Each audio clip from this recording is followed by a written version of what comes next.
Probanda meriame v polohe ležmo alebo v sede. Na ultrazvukovú sondu nanesieme malé množstvo gélu. Sondu s tenkou vrstvou gélu priložíme na tvár na vyznačený antropometrický bod, napríklad glabela.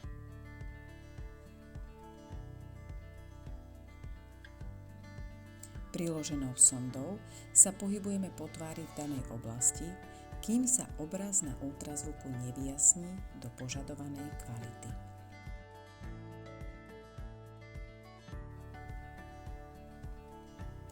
Obraz pomocou tlačidla Freeze stopneme a pomocou kurzora a tlačidla Calc odmeriame hrúbku mäkkého tkaniva v danom bode tak, že vyznačíme vzdialenosť od povrchu pokožky až po kosť, ktorá je vo výslednom obraze jasno biela.